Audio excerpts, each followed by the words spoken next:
Ukraine ने रूस पर जो चौंकाने वाला खुलासा किया है, उसका दुष्प्रभाव यूरोप समेत पूरी दुनिया को झेलना पड़ सकता है। खुद रूस का कहना है कि यह हमला भी पर्ल हार्बर की तरह था। अब सवाल यह है कि रूस इसे पर्ल हार्बर क्यों कह रहा है। दरअसल 1941 में जापान की नेवी ने यूएस फ्लीट पर पर्ल हार्बर में कुछ ऐसा ही चौंकाने वाला हमला किया था, जिस हमले के बाद अमेरिका को भी द्वितीय विश्व युद्ध में शामिल होना पड़ा था। मतलब साफ है, क्या रूस हिरोशिमा और नागासाकी की याद दिला रहा है। हिरोशिमा और नागासाकी जापान के दो वो शहर जिसे अमेरिका ने परमाणु बम विस्फोट कर तबाह कर दिया था। अब पूरी दुनिया के माथे पर चिंता की लकीरें हैं। क्या रूस कुछ ऐसा ही प्लान कर रहा है? क्या अब रूस यूक्रेन युद्ध परमाणु युद्ध और विश्व युद्ध में बदल जाएगा?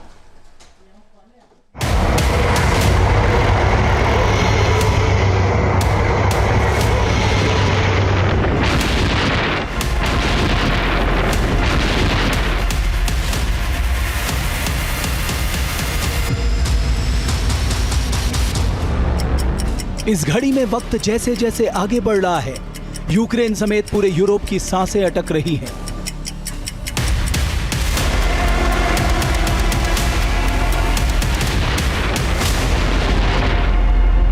कहा जा रहा है कि महज 48 घंटे, जी हां, सिर्फ 48 घंटे का वक्त है पुतिन के पलटवार में। दुनिया के सामने इस वक्त एक ही सवाल है कि यूक्रेन के पर्ल हार्बर अटैक के जवाब में पुतिन किस महाविनाशक हथियार से पलटवार करेंगे। क्या रूस के अंदर पर्ल हार्बर जैसा अटैक दुनिया में तीसरे विश्व युद्ध के आगाज का ट्रिगर पॉइंट बनेगा? यूक्रेन से बदला कैसा होगा पुतिन का हमला?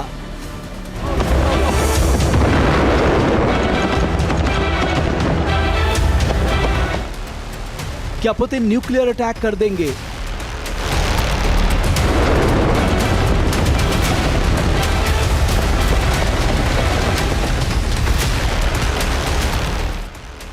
क्या रूस के पलटवार के बाद विश्व युद्ध छिड़ जाएगा?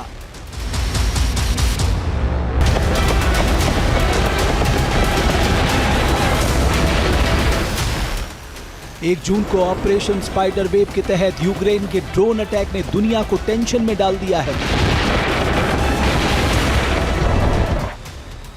यूक्रेन ने ऑपरेशन स्पाइडर वेव के तहत रूस पर ड्रोन हमला कर 40 से ज्यादा लड़ाकू विमानों को बर्बाद कर दिया और 5 एयरबेस के इंफ्रास्ट्रक्चर को निशाना बनाया।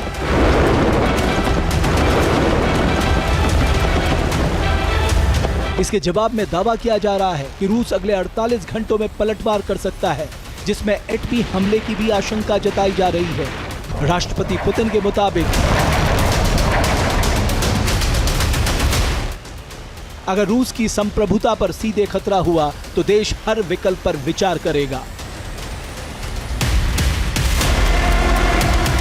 रूस पर हुए हमले के बाद डिफेंस एक्सपर्ट ऐसी आशंका जता रहे हैं कि रूस न्यूक्लियर वॉर के विकल्प को आजमाने पर विचार कर सकता है, क्योंकि पुतिन अक्सर यूक्रेन और उसके समर्थक देशों को परमाणु हमले की धमकी देते रहे हैं।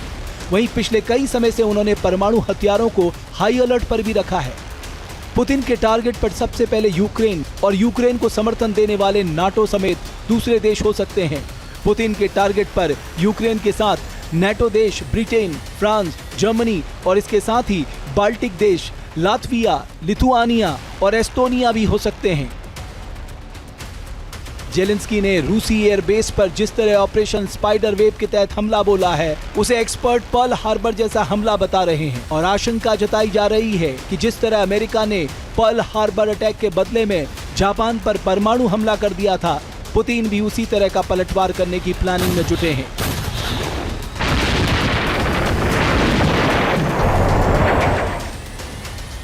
पुतिन के पलटवार से दुनिया इसलिए भी डरी हुई है क्योंकि पुतिन के पास एटमी जखीरों के साथ साथ अपने एटम बम को दुनिया के किसी भी कोने में दागने की क्षमता वाली मिसाइलें हैं।